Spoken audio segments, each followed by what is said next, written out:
Hello, YouTube land. This is Brent and Son coming to you from Lexington, Kentucky, the Bluegrass State. I know I haven't uploaded in about 5, 6 days, something like that. I was feeling a little under the weather, but I'm trying to snap out of it and get back on track. Q called me earlier and he was talking about some of the stuff we never did get to in his interviews, and we were kind of talking about a few different interesting things that he still had left to speak about, but where I can only upload an hour or so at a time before the file gets too big, we cut his stuff up into 3 different shows. And but anyway, he's come back, and we're going to talk to him about some of his mom's encounters and some other interesting little things I thought you all might enjoy. So anyway, let's just go to him and and hear what he has to say. Hey Q, what's up, man? Hey, Brendan, how you doing, man? Pretty good, buddy.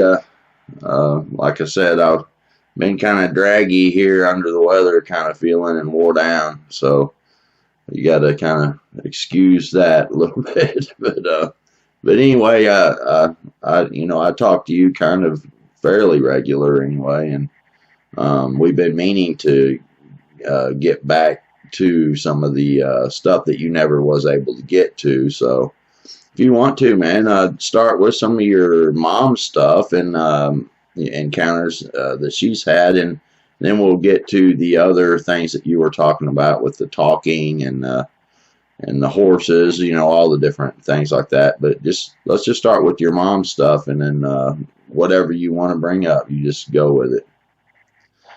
Sure, man, no problem. No, I guess it's like the best thing to do, I'm starting to do enough shows now. Like, I kind of know what, like the listeners want to hear and stuff. So, like, I'll just we'll skip the hors d'oeuvres and get straight to the main course. How about that? Yeah, there you go. I guess, like, some of the lasting encounters I'll talk about from, like, the family farm were, like, I guess to kind of shorten up everything, and I'll just kind of skip to, like, the really good stories that we had left. Was like we got to where we would hear these creatures talking over time. And like the first time I personally ever heard it myself, like I was actually leaving the house like early one afternoon, and like we had some neighbors that were actually mowing the grass next door and stuff. So like we kind of had the noise of that going, and like I started hearing this chattering and this talking, and so it was coming from like basically like the very back end of the property. So upon me hearing it and stuff, I immediately thought, okay, well maybe the neighbors are out there talking and that sort of thing. And, I just kind of wrote it off, but, like, it was just this weird, just kind of mumbly chatter and that sort of thing. All right, so I didn't really think anything out of the norm about it or anything because, you have what you call a country mile. So, like, somebody can be, like, like a nice distance away, and, like, being what the layout of the land is, the voices can actually carry and stuff. All right, so then what ends up happening is my mom, I didn't go down there a whole lot after I had, like, my run-in with, like, the big 10-footer. And I went down there some, but, like, I got to where I wouldn't go out there at night. And then, like, there was, like, quite a few weeks and stuff where I just wouldn't go out there at all. And my mom, she would go out there, and she still had to deal with her horses and stuff, and she had to take care of the remaining horses that were there. So my mom got to telling me that she'd been in the barn, and we had this one particular barn that was, like, a really old concrete block building. So it basically had one doorway and it had like a window in the back. So there's basically one way in and one way out. My aunt had left some mares there, and they'd been exposed to humans, so they were kind of used to being handled and that sort of thing, but they didn't really have like a lot of human contact. So Mom would actually keep the mares in this particular barn. So Mom would tell me, like, she'd call me and tell me that, like, she would be in the barn and she would start hearing someone chattering, like, at the very entranceway, like, where the entranceway would be and that sort of thing. And she told me she didn't know if it was maybe, like, a person or what was going on. And I asked her, I'd be like, well, what did it sound like? She said, well, it just sounded like a bunch of rumbling and mumbling. And, okay, I'm sorry. What it is, I'm trying to actually get to a better spot where you can maybe hear me a little bit better. Okay, so like she told me she'd hear this mumbling and this rumbling going on. And I said, well, like, is it indistinctive or what does it sound like people are talking about? She said, it just sounds like mumbling and stuff. And I said, well, why is somebody on the property? You know what I mean? Yeah. And we didn't chop up everything to being Bigfoot. I mean, like, every time some oddity happened, we didn't always think, okay, well, this is Bigfoot doing this type thing, Right. Okay, so then like she brings up the chattering. I told her, I said, I heard some weird chattering, but I thought it was just the neighbors or whatever. Okay, so then like like a few more incidents of this talking stuff ends up happening and stuff. And like one particular day when I was going down there, I actually heard like this talking again. And then I realized it wasn't coming from the back of the property this particular time, but it was actually coming from the wood line. And the best way I can actually describe the sounds that I was actually hearing, it almost sounded like two completely different languages. Like sometimes you would hear like this language would be like, I mean, it would just sound like indistinct mumbling. So that's one of the second times I actually heard this language, it actually sounded like more of a Native American language. I mean, you could clearly decipher they were almost like these verbs, if that makes sense. I mean, it sounded more like a language. Right. And, like I didn't really get too creeped out about it or anything like that. So Mom had some more coincidences when this would actually happen, where she would be at that barn. And then she started telling me that, like, where the front entrance was, she said, like, she would be in there and have her back turned to that particular door. And she thought she would see somebody looking under, like, the top of the doorway. And this basically would have been that big mill that we had down there. And she told me she started getting kind of freaked out. And then, of course, the mare, we had one particular mare in there, and she would actually start freaking out. Okay, wow. So then, like, one of the more terrifying experiences, and, like, sometimes some of these encounters, I mean, I'll be honest, like, it made me very angry at these creatures. I know, like, a lot of people, they kind of give them a pass, but there's certain instances where I don't give these creatures a pass because of some of their behaviors, So Mom was in the stall, and she was basically brushing off this mare, and where the back window is, what it was, we were starting to figure out that these creatures could actually talk. I mean, because, as time went by, we were learning more and more about them, and I mean, everything that we were learning about them was through our own experiences. Like, I'd never heard of them, like, talking and stuff like that. I mean, like, I knew they screamed, I knew they made, like, some of these chattery sounds, but Mom was basically in the stall, and she's brushing the horse off, and those creatures started talking to each other right by that particular window. And when they started jabbering, it made that mare basically start crazy, if you will. So she started spinning in the actual stall. So my mom, in essence, just basically almost got crushed because of like those things talking and making the horse flip out. So she actually had to squeeze out of the stall. So like when stuff would actually happen like that, I mean, it would really just anger me. You know what I mean? And like, I know, I wouldn't say that I don't have like a soft spot for some of these creatures, but that one particular female that we had down there in particular, I hated that thing. And I mean, like, I just didn't like her very much is the nicest way I can put it, And there were times you just didn't know, like, okay, am I going to have to, like, one day just end up, like, taking a shot at one of these damn things, Right. And, like, like, if you take on one, you're going to have to take on the big one. And then it's just not going to be good. And around this time, my mom decided that she was going to start looking for another place and she was going to move out and that sort of thing. And she didn't, and like those were basically like some of the last experiences we had where we were actually hearing these things talking, And then like I think my mom had just really kind of had enough of this stuff because she was still having like some of those nightly occurrences, that I've mentioned before. And then like of course like summer came, and then like when next fall came, like around October, we didn't have any more encounters. And so then like when November came, she actually moved out of that place, and then that was it. So like as soon as she moved out of that place, I didn't go back there for years until just like a little while recently. Now when it comes to the mares, I remember that you had said before that you would be watching that mare just staring at the wood line and things like that. Do you think that maybe that they were coming, that the males were coming in there and messing with the mares, and that's why the mares seemed more freaked out than the rest of them? That's a very high possibility. We had basically 2 or 3 pens, and like there was actually a male horse one day that actually stared like at the wood line, which I mentioned in like the last story. And he stared at it for like 30 days. But even from my own experiences, when I would have to go down there and deal with the horses personally, they had like basically we would just kind of throw out these little patches of hay for kind of each mare that was down there, and then we kind of had like buckets. So each mare kind of had like their individual bucket, and then they had one trough full of water. So like a lot of the majority of the mares, I think there was probably about 3 to 5 of them that were in that one particular section that was by that wood line. So like where we actually kept the male, it was in like its own little personal pen, which was behind the house. So it would have been like near like the center of the property. So anytime I would go down there personally and just kind of like, you know, feed the mares and stuff, you'd always notice that they were just really worked up. And I mean, like, they didn't stay this way all the time, but I mean, like, you could tell that they were just very stressed out and just very concerned. And, you know, like, we were listening to one of Kumbo's episode, and he was talking about, you know, some of the things these creatures will actually do to other animals. And so I never noticed, like, any of these particular knots, like he's mentioned or anything, you know, but as a general rule of thumb, I mean, that was one way that I always knew they were around, was because of how the animals would be acting. And then, like, there was one particular mare out of the ones that were left down there that tended to act much worse than the rest of them did. And you were noticing the sweet feed and stuff coming up missing, wasn't you? It was all the time. Yeah, it was. I mean, it was all the time, man. I mean, like, you know, like sweet feed and stuff like that. I mean, if you have like one or two horses, it's really not that costly.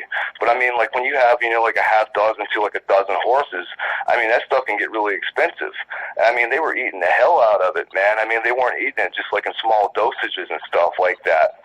I mean, like you would go out there and then like say we have like this plastic bin and it would be to the top.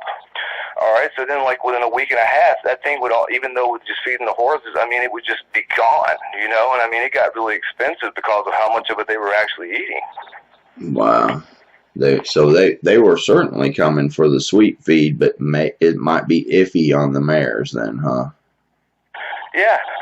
Wow. And I mean, you know, the thing is many years is like I experienced them. So like for that 4-year period, I mean, you just never understood what it was. I mean, I didn't understand if like we were just completely entertainment for these things, if we were just their thing to do in their downtime, you know. And then I still have like questions like why did, you know, like I mean, like my mom, for example. I mean, she basically got hounded and harassed the whole time she was down there by that particular female. And, you know, I've always kind of wondered why. And I just wonder if it was like that female squatch on my mom is like a possible female competition towards the male, if that makes sense. Yeah, because that's what I was about to ask. Why do you think that the female was more angry and aggressive acting? But so, I mean, you're kind of answering it there. Now, you said something about this female was starting to turn the doorknobs and things like that. That was actually another series of creatures. Those were actually from 2011.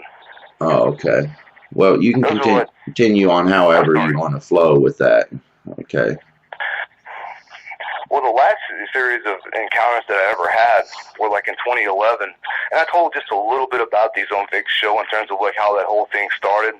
It was basically someone I was close to that called me out to their residence because they thought they had some activity, you know. And so like I discovered upon going out there, what it was is I was standing on a balcony that was on a 2-story.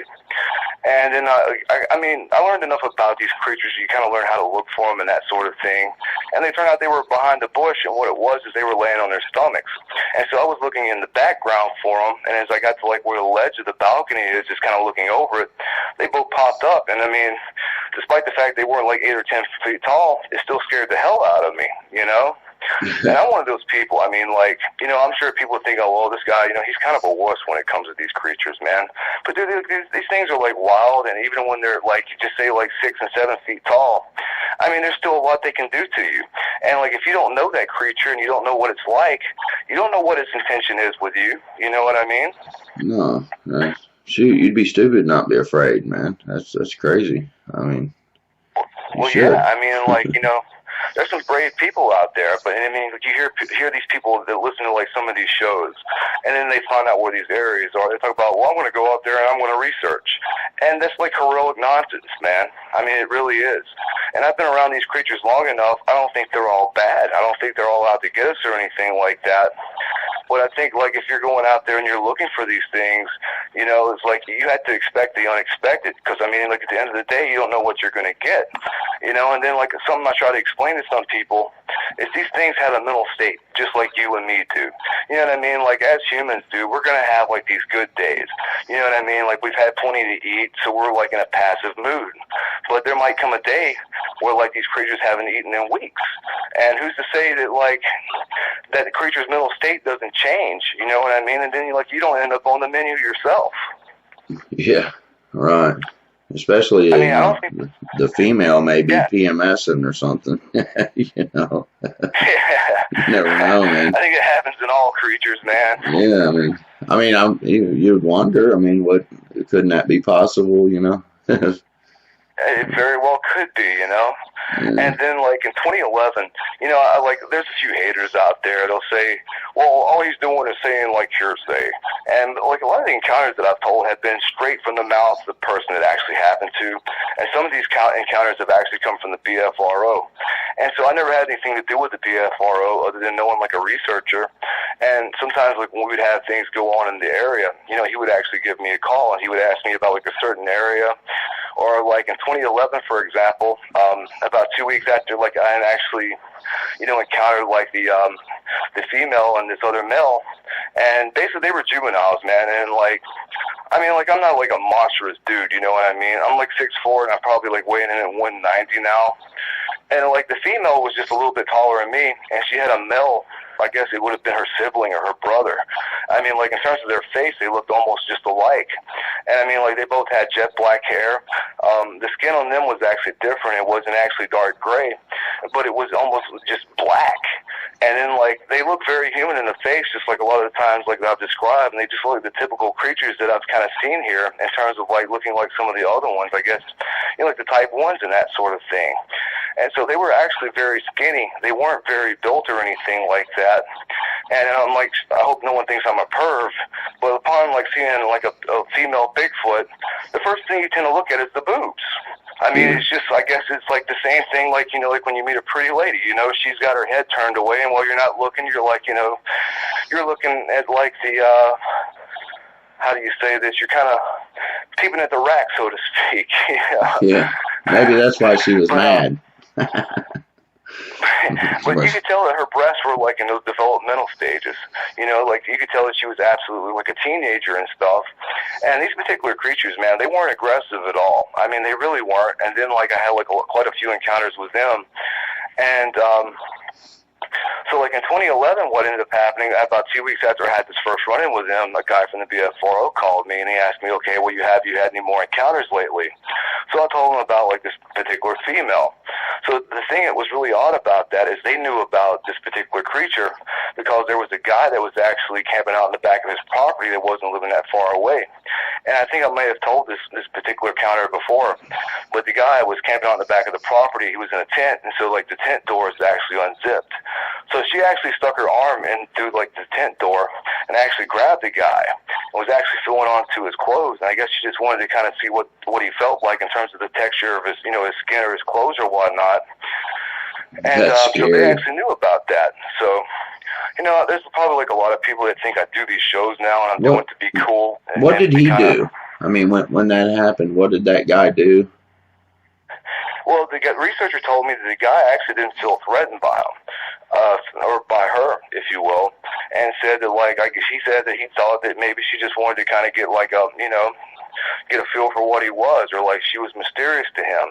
So obviously he didn't come off feeling threatened at all, and I believe that he'd been having some other run-ins with her. And, you know, one thing I basically discovered is like, you know, I mentioned before how they traveled up and down these dry creek beds, or like this clay, you know, rock hard gravel. You know, like I went and actually did some investigations on some of the lands out there, and between like the town and the lake, there's actually like a dry creek bed. And what it is they had to have been traveling down upon that particular thing.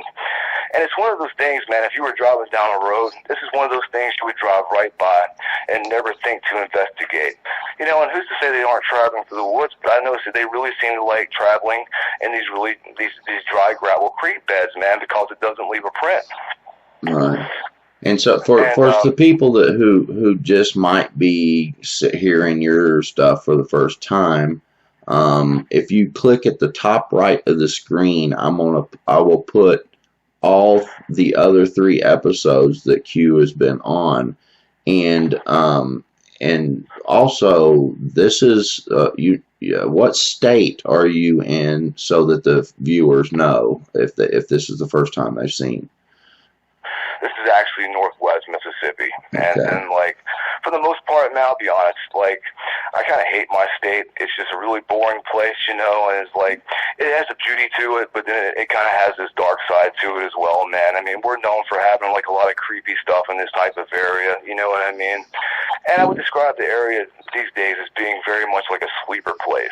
There's not as many people as there used to be living here and stuff, you know? So, I mean, it just tends to be like a rather boring place now. It's not the lively old gal it used to be. Right. Now you said something about the female when she was turning doorknobs and stuff like that. That's scary to me. That's kind of like a nightmare situation. Can you kind of tell us about some of that? Yeah, well, this female, the difference between her and all the other creatures I've encountered in my life is she was very bold. Like, the male that would often travel with her is, like, he would typically stay in the background. And, like, on the last episode, you know, like, a lot of things that I've learned from the creatures, like, from my aunt's farm, and they really apply to these creatures as well, whereas you always have one that's, like, very close to you, and then you have one that's in the background. Well, in this particular case, the female was actually the bolder one, and then the male was actually standing in the background. And, you know, like, there was, like, quite a few, you know, encounters in between and stuff like that. And when these encounters were happening, I didn't get to go to this place, like, every other day. But the resident who lived there, man, they didn't want to stay there all the time, man. I mean, they would just get creeped out. They totally believed that this was what it was that was happening to them. And so, like, on several occasions, things that would actually happen were, like, sometimes, like, one particular night, for example, when I was actually leaving the place, and this is leading up to, like, the door turning and that sort of thing. You know, these creatures watch us more than people realize, and they actually learn things from us. You know, they learn to adapt to certain other things that might not be part of their environment, and I'll get to that in just 1 second. But one particular night when I was actually leaving the place, I mean, there was, like, a creek that was just basically right behind the house. And so, like, that creature, the female, she would actually get very, very close to you. And she was so black, if she was out there at night, you couldn't make out the form of her. You couldn't see her anywhere. So she would want to get close to you, and then when she got close to you, she would actually start freaking out. Not like I'm going to hurt you type freak you out, but like one particular night, there was like this really small tree, and she actually grabbed the top of it and started shaking it at me. So of course I ran like hell, and then like the punchline for me is I always run. I mean, I'm not going to act like I'm braver than I really am. You know, but like I actually ran, but like the person that actually lived there, this happened to them. Yeah. All right, so then, like, you know, these creatures came around from, like, this would have been about, like, the month of November up until, like, at least, like, spring happened. Okay, so then, like, they were having, like where the creature, where the female would be outside, and she would be shaking stuff at them. And then they started telling me that they were hearing someone messing around the door. And then, like, some of the other residents that actually live in that area, some of the things that were happening there is some of the residents thought they were maybe seeing, like, a prowler that was messing around some of their cars at night. So, you know, I can't say that that's what was happening, but there's a good chance that what it was is they were creeping around other people's houses. Now, something else that really happened that was very interesting before all this door-knocking stuff is one of the neighbors had a dog that they were keeping out in the back patio. Well, one morning they got out, and that dog had been, like, on a chain and stuff. They basically come out to see that the dog was gone. There was this big pool of blood on the back of their patio. So the reason these creatures were actually coming into town is because there were some deer that were grazing on a field that was beside this resident, and they were actually coming into town to actually get people's dogs, man. You know, sometimes they'll kill a dog for no reason, but sometimes dog is on the menu. Right. Yeah. Okay, so getting into, like, the door incident, when they started telling me they were having somebody come up at night, you know, I mean, like, I'm one of these people, I don't always blame everything on Bigfoot, you know? So, like, I got thinking, okay, well, maybe you've got someone coming up, because one thing that, like, probably the thing that I'm most guilty of is putting a limit on what these creatures will do and how close they'll actually get to you. And so, basically, one night when I was there, the person I was staying there the night with them, they'd gone to bed, so I was up in the living room and all the lights were off and that sort of thing. So I started hearing someone raking his hand around the top of the door frame, and I'm like, what the hell? I'm like, am I hearing this? And basically what it was is that female, she could actually come up these back steps, and so they were made out of concrete. And so, like, she could go up those steps without even making so much as a sound, you know, and I'm not sure how much she would have weighed. I mean, like, if I just had to kind of guess, I mean, kind of like the system I have for kind of guessing weight with these creatures, it's good to say for, like, every foot that they are, you can say about 100 pounds per foot. Then when you get up to where the chest region is, just kind of, like, guesstimate by, like, rounding off to 50 instead of 100, you know what I mean? So I guess she would have probably been up around, well, at least way up in the 300s or 400s, because she was actually very skinny. So you think something weighing that much, you would be able to hear it. And no, you wouldn't. I mean, she would be able to come up those steps and not make a sound. All right, so, like, something that I actually witnessed was, like, she actually came up this one particular night and was raking her hand around the door, you know, and I write her off as being a peaceful creature. But, like, I mean, like, what is something doing trying to, like, actually get into your house? And she was doing it very sneakily, man. I mean, she wasn't being, like, loud or vicious about it or anything. Okay, so then what happened is, like, that resident would be at the home a few more times, and then what started happening, instead of having, like, the hand rake around the door, the damn handle would basically start kind of moving and shifting and stuff like that. And, you know, like, they kind of kept their door locked all the time.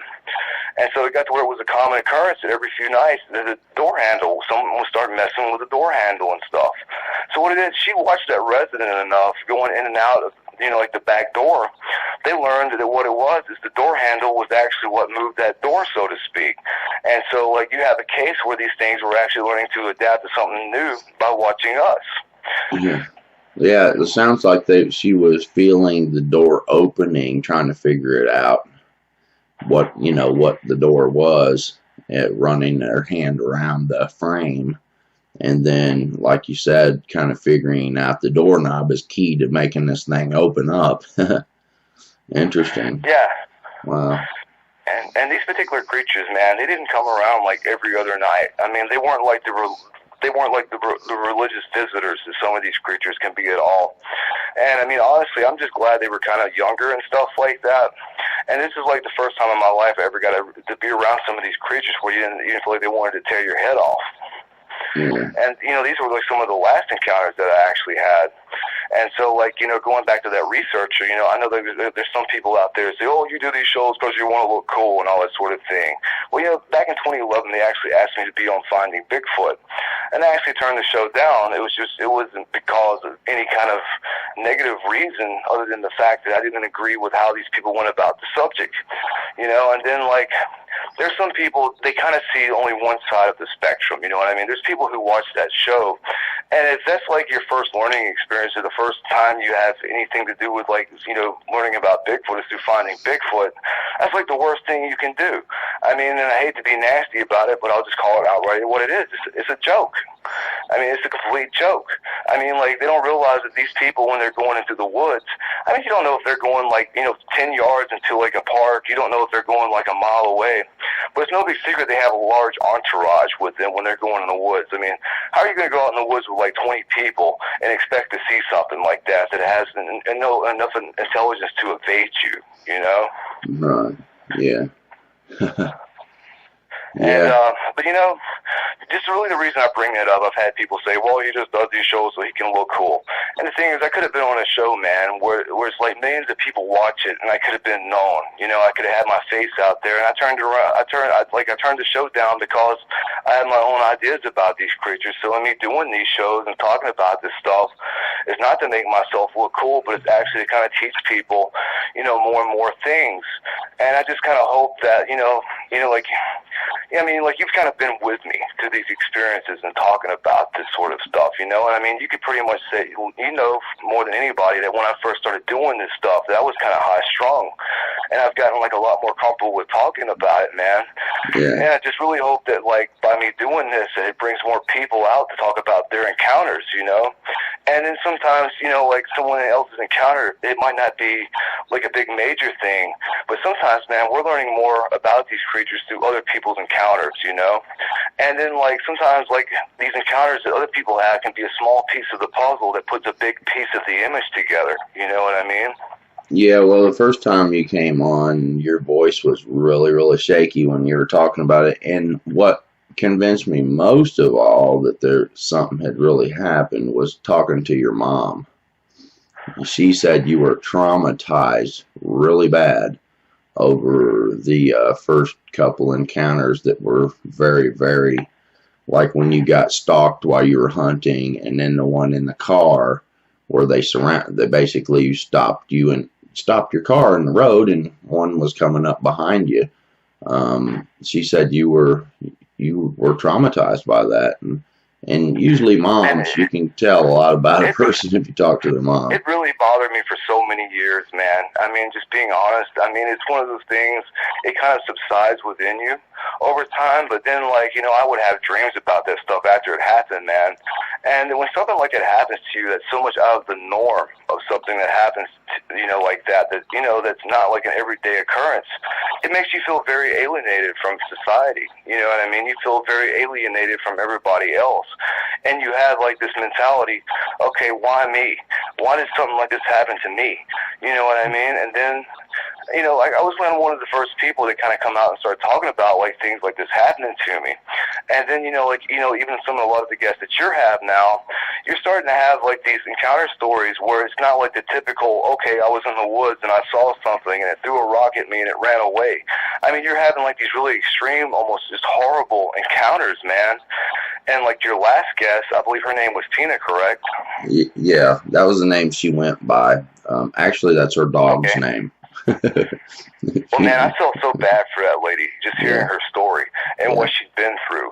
And then when I hear stories like that, it really makes me regress to the day that some of these things actually happened to me, man. And I mean, like, you kind of wake up and you end up, like, thanking God that you're not in that situation anymore. And then, like, that occurrence is just so far behind you now. You know, and then, like, I can imagine for what it's like for a lot of people now who, like, they have these encounters and they feel like, oh, God, I can't tell anyone.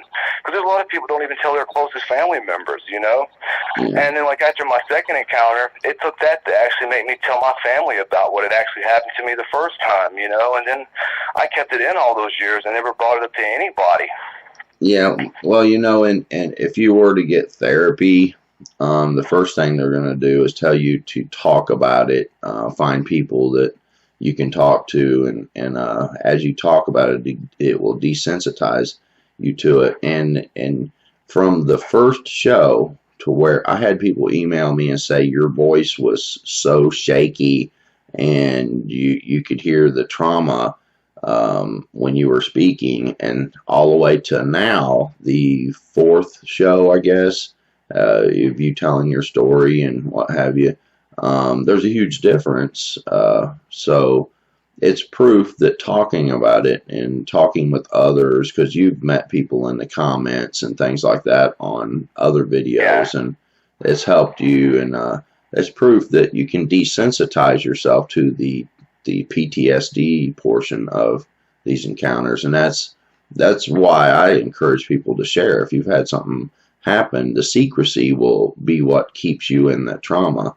And because I've had my own encounters, I know once I start talking about it, then you know, my encounters have been different types of stuff, but they were traumatizing. And so anyway, it's proof, you know, that certainly helps to desensitize you, where you can talk about it and not be having that reaction and getting triggered into the PTSD part of the deal. Now, why don't you kind of explain what the ones that you have seen, kind of give us like a description, because sometimes people like to hear that, what the thing looked like. Just give us a good description of, like, the big male and the female and things like that. If I had to get, well, I mean, like, we could even go back to, like, the hunting encounter, if you will. Yeah. You know, and then, like, I mean, the first creature that I ever saw, I can't clearly say it was, like, what we call the type A, or, like, the patty type, for that matter. But, like, that was probably the most different one that I've seen. Like, in terms of, like, the actual body shape, like, that particular day, all I saw was, like, half of the face, basically, and the top of the head. And one thing I can tell you about it is, like, that was the most pissed off eyeball I have ever seen in my life. You know, I mean, it was just full of hatred. I mean, you could tell whatever it was thinking was not good. But, like, I could just remember seeing this particular wrinkle in its face. It reminded me very much more of, like, what you would see in, like, a primate's face, you know what I mean? And then, like, when it ran away and I actually turned and looked at it, the form of it, it wasn't sculpted is like some of these other creatures that I've seen. Like, I mean, I've heard people use kind of tree trunk and that sort of thing. Yeah. And I can't tell you if it was a male and a female, but a part of me wants to say it was a female just because of how it was shaped. And that particular one, that was actually the only one that I've actually really been able to see a neck on. And the only reason I could even see a neck, and when I say neck, I mean a very short neck that was on the back, from the back to the head, was because I was like, you know, basically 12 feet up in a deer stand. But like, you know, I could see like the waves in the hair and that sort of thing. And then but it wasn't built or it wasn't muscular like some of the other creatures that I've seen, and it was actually shorter. It was under 8 feet tall. Okay, so then going on and moving on to the ones that I had at my aunt's property, there was actually 3. There was the male, and there was the female, and then there was the younger juvenile that I'd actually seen that was probably about 4, maybe a little bit taller than that. So like the male that I would actually see, he was it was just a little bit over 10 feet tall. He had jet black hair. Like if you were to kind of see him, you could tell that like they absolutely just were kind of eating to feed their height. But they weren't like the ones that you see on the Northwest that are just big and bulky and busty and that sort of thing. All right, so like the waist area would actually be very, very lean and that sort of thing. But like where the top of the chest would be and the shoulders would be, he was just very, very sculpted. Like he'd been climbing trees and stuff like that his whole life. I mean, like the top, I don't know what the actual muscle would be called in terms of like the F&P biology name for it or anything. But I mean, his arms were just very, very sculpted. I mean, you can actually see muscles under the hair. I mean, it doesn't look like somebody sitting there in like a saggy costume. Like if you see like a gorilla suit, there's no definition or anything like that. And these particular creatures, you could actually see like the muscles. You can see where they have these leg muscles and stuff like that. I mean, you can see like the arm muscles. You can tell the chest is actually busted out. So his face would actually have been like a dark gray kind of color. And I always describe these faces as looking human looking because they really do look like that. And it doesn't look like a human in terms of us. But like, I guess, I mean, like, you can see, like, clearly see, like the center of the face on them and that sort of thing. Like, you can see, like, the cheekbones and then, kind of like where the outside line of the mouth would be. You know, you can see that and kind of going up into, like, the chin area. So, I mean, like, the face is exposed. You can see that. And his head, I guess, like, the silly way of describing it would have been like a mushroom-type shape. I mean, it was just a really bulky type conical head. But the cone wasn't really what you would call just... it wasn't a very exaggerated cone, like you would look like a football head or like a cone head or anything like that.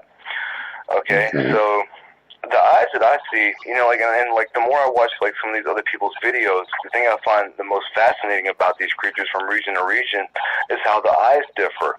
Like you'll have eyes, for example, if you look at the I believe it was Pennsylvania or the Ohio white Bigfoot, that particular creature had these triangular eyes, but you'll notice how they look black.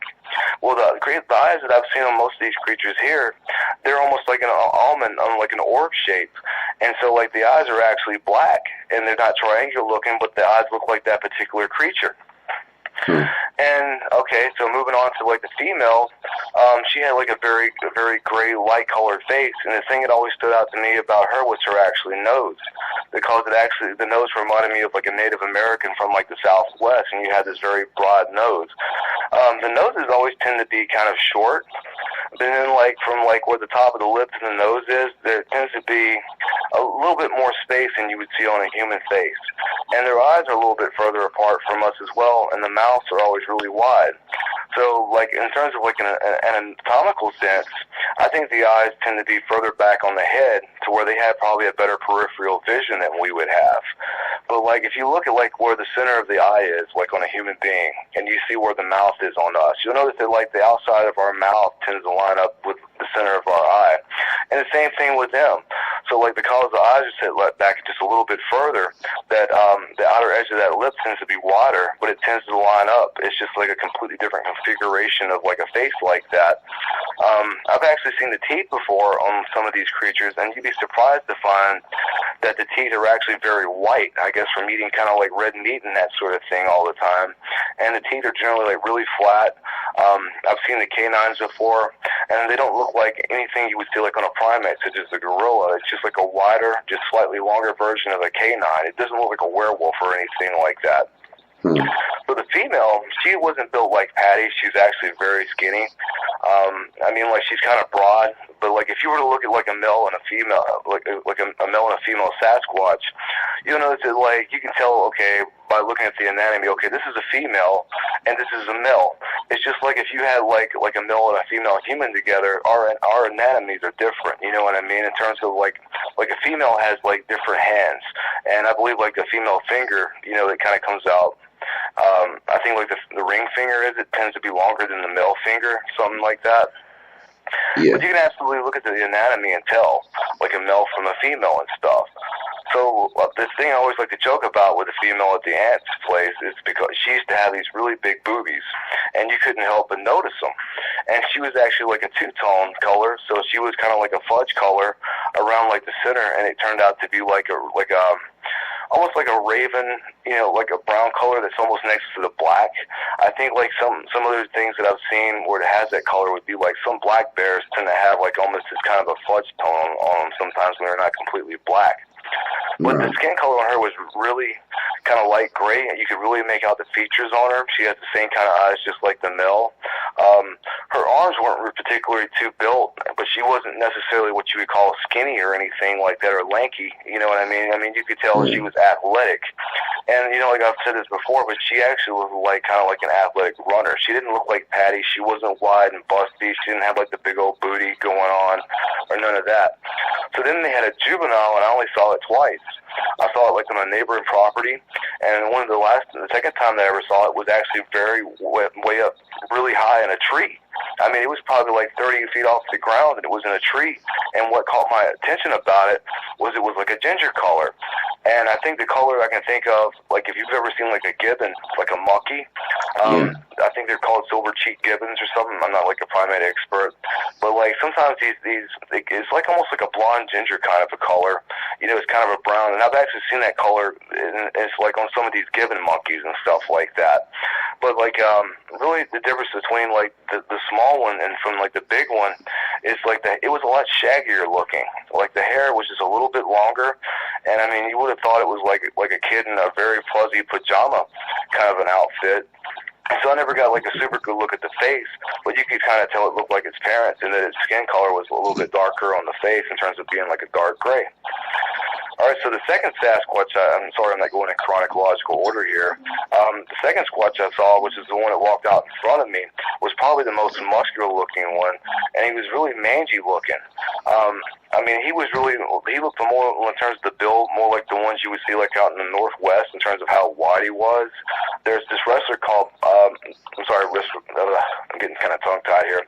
This wrestler called Brock Lesnar. I mean, this dude, he's been shooting up steroids his whole life, man. He was like one of these steroid-pumping cows, you know? Yeah. And that guy was like the most muscular-looking.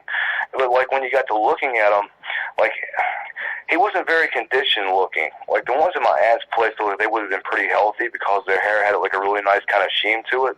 Yeah. But this guy, man, he had like hair missing on him. Like in terms of like his leg, you could see like patches missing and like on the chest. And like the skin, it was exposed in those bare regions. It just kind of like had like an ashy look, like his skin was dry, you know. And I just kind of wondered if he maybe had mange or something like that. Like his nose was very similar to what the male at my aunt's place looked like, where it's like it's kind of like a Caucasian nose. It's like very round. You know, it doesn't look like a Neanderthal nose, like sometimes you hear about some of these creatures having or anything like that. And like I guess really the thing that was different about him was his head was noticeably longer in terms of like where the conical shape was from the brow to the top of the back of the head and stuff. Right. His head was noticeably a little bit longer and stuff. So it didn't look exactly like a cone head, but I mean it just. And if you were to see like that male from my aunt's place in this particular one, I think you would have taken more notice of the head. Wow, that's very interesting, dude. That's some good descriptions. For real. So you seem to have like the not bulky but lean and quick kind of creatures, and you would think that where the climate is hot, that would be better for their survival, to not have so much fat, and you know what I'm saying, to be bulkier would be harder to stay cool. Because staying cool and where you live, I think being thin would be better conducive to being able to survive and be able to track down and catch prey. Do you think that would be probably a good reason for their build? Man, I do, because, like a lot of people, if you've never been to Mississippi, like during the summertime, man, it's just brutal here in terms of like the humidity. Like I've lived in Texas before, and you can be there and it'd be like 104 degrees, but you don't feel it so much in the humidity like you do here. I mean, so like it just really wears you down. And then the winters here, I mean, it can be like winter in Siberia sometimes. Like this past winter wasn't that bad, but I mean, like, we've had years before where we had like ice storms and that sort of thing. Right. And so, like, sometimes we have, like, these really long winters, and they're just really, really cold. And then we have these scalding hot summers where you have this really high humidity rate, and it's just really beating you down. Mm-hmm. But, yeah, I would totally agree with that. But, like, the creatures are just not as big and as wide. And even when they're tall, they're not like the ones you see in, like, the Northwest where they're just, like, huge in every angle, and like some of the bigger ones that like I've seen like in videos and things like that have been like in Canada and Washington and Oregon and places like that, But like if you were to see them, like like I talk about the 10-footer, and like I think a lot of people get this monstrous King Kong kind of image to it. But if you were to see it, I mean, despite the fact that the height is intimidating, they're actually very lean. It's not like, it doesn't look like King Kong like you think it would be. I mean, they were very lean in the waist. I mean, you can't say they were anorexic or lanky looking, but it just like the waist and things on them like that, it just wasn't as exaggerated as you think it would be for that type of height. Right. Yeah. Well, I mean, I think they're kind of differ. They differ from the Northwest to all the way to the southeast. Like where you're at. And even down into Florida, they tend to look more orangutan-ish. It seems like, an ape-like and thin. Some of them are white, and that would reflect the sun. You know what I'm saying? So interesting. I mean, it's hard to say for sure what they have everywhere, but there seems to be a pattern in the descriptions whenever you have Bigfoot in the south and then Bigfoot in the north. They seem to be a little bit different. But yeah, dude, you definitely. Particularly these days, what I'm really into studying now is I'm trying to learn more and more about like the subspecies and the species of these creatures from region to region, And so there's like a few people I kind of follow like on YouTube and stuff like that, and I review some of their videos, and I like to see what kind of creatures they have and just how they differ from region to region, And I have friends that like they don't have any kind of internet presence whatsoever, and they're researchers, and they have some really amazing photographs. And so like you start to notice that like the thing that really differ from these creatures from region to region are always the eyes. I mean, you have some that look like they're made just for nocturnal vision, and then you have some, like I saw a face not too long ago. It actually very much reminded me of like an Aboriginal person. I mean, it just really, really human looking. And then you have some of these faces where it almost looks more like, you hear about people talking about, it looks more a gorilla, it looks more like a chimp, it looks more like an orangutan and that sort of thing. And, like in terms of like some of the other creatures in the area, I do know that we have some of these that look like orangutans and some of these that look like more like chimps that are by one of these lakes. And, I've come to find out that we actually have like quite a few little dog men out there hanging around one of these lakes too. So I'm not, too anxious to go out there and meet those things, Man, my heart goes out to anyone that's ever had to deal with seeing something like that, I can't imagine what that's like. But, like Kumbo, who we both listen to, the man who says, "What the hell was that?" He basically lived around one of the other lakes that we have in this area. So he mentions in like some of the creatures he's seeing are the ones that look more Neanderthalish. And some of the creatures that I see like that are more Neanderthalish, they're also seen around like Tennessee and that sort of place. And like I've emailed some of the guests that you've had on your show before, and I've always asked them about some of the appearances of their creatures, and it's so different from state to state. You know what I mean? It's just, I think there's so many more subspecies of these creatures than we're aware of. There's a lot of crossbreeding that goes on in there. Yeah, and probably they're as different as people are. That's really interesting. I love to hear the stories. That's really one of my favorite things, and I've got some really interesting stuff coming up, and even on the eyes, I'm going to try to interview this fella here soon. he said some very strange stuff about the eyes, and the ironic thing is that I had received some video, and I still got the video, but I didn't really know what to do with it. But this guy was telling me, oh, that's a Bigfoot, and that's his eyes, and it was almost like it was lit, man. It was almost like a dang flashlight. And I said, dude, that's got to be a flashlight or something. And you know, and so I didn't even want to go there with it, man. It's like, shoot, people will be ribbing me really bad. But anyway, I may be bringing that out soon and asking, you know, it's like, what do you all think, kind of thing. But there's just so much interesting stuff. You know, people believe that there's only really two kind of eye glows. And, you know, like, one of the weirder reports I got about, like, an eye glow was years ago. And, you know, I also wonder, you know, like, I didn't know we had Dogman in this particular area. I didn't find out this till, like, recently, other than getting, like, one particular report from the 80s. But, like, someone told me that they actually saw, like, blue eye glow from up in a tree. So I wonder if maybe what they saw was actually a Sasquatch, or if it was something else, because I've never heard of a blue eye glow before.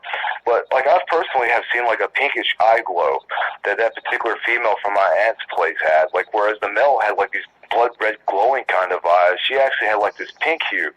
Now, I don't know if that would have been because of the particular bulb that was, like, in my headlights and stuff. But, you know, like, people talk about, like, how the bulb actually affects the color of the actual eye glow and stuff. And then, like, you've heard these legends about, well, the ones that have yellow eyes are good and the ones that have red eyes are bad.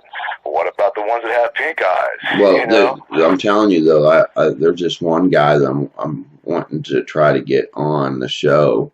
He watched one approach him, and the eye glow was white at first, and then one of the guys that was with him had made some grunt or something, and the glow turned red right in front of him. It changed, and I thought, well, what the heck? So it made me think about, because he said it was really bright, like it was flashlights, and it made me think about this footage that this guy sent me. I was like, what, man, there ain't no way I can post that footage. People are going to rip that apart. So anyway. No, dude, you got to accept now, you know, like even me, you know, like I have like my own religious trolls, you know, and then like, you know, I always like to say thank you to all, you know, like the listeners that like they ask for me to come back and stuff. I always say thank you, you know. I'm very grateful to have like some, you know, people that really show me positivity for coming out. And you know, like when I was first talking about this stuff, I really just expected the worst. You know, I was like, man, you know, I remember waking up a day or two and thinking, oh my God, what have I done to myself? You know, and then like I'm very grateful, you know, to have like people that show me so much positivity, you know, and that's one reason I keep coming back and kind of doing these shows. But then of course, you know, like I always have some haters too, you know. But well, I'll tell you what we'll do. We're coming up on the hour, and this phone call is going to end up dropping. So what we'll do is we'll let all the fans know right now, if I'm going to do the approved on the comments this time. So if anyone's got questions that you want to submit, you can make comments and all that if you want. And make sure you click the top right of the screen. It'll give you a drop-down menu of the other 3 episodes that Q is on. Submit your questions in the comments. I'll approve them through, and then we'll have Q come back and answer your questions at some point after we let the questions build up. Is that okay? Yeah, man, that's awesome. You know, as long as people are polite, I'm more than happy to come out and like talk with people. And I can't promise I have like the answers for everything, because, you know, I'll be the first to tell you that I'm not like an expert. I just don't consider myself to be like a rookie though either. You know what I mean? Right. And so I might have some answers for some things, but you know, there might be like, you know, like with the way these creatures are, I could be just as lost and like be a deer in the headlights just as much as anybody else. You know what I mean? Yeah, they might have questions for your, you know, different stories that you've told throughout the different episodes. They might have a question for you or something. It's hard saying what all the questions might be, but I just wanted to get that in there before this call ends up dropping, and because it drops at the hour mark, and I think we're coming up on that. So anyway, everybody out there in YouTube land, I really thank you for watching. Leave your comments. If anyone has an encounter out there that they want to share, any footage, pictures, things like that, any kind of story, it doesn't have to be Bigfoot. It can be Bigfoot, Dogman. It can be UFO or whatever. You know, I cover all different mysteries here on this channel, and you can email me, and I'll, you know, we'll go from there with contact information, what have you. But email me at brentonson@gmail.com. So just look at the name on the channel, Brenton Son, all lowercase, at gmail.com, and I'll get back to you as soon as I can, and send a number with it if you want to talk, and we'll see about having you on. Anyway, thank you all for watching. God bless, and I'll see you all on the next video. Bye bye.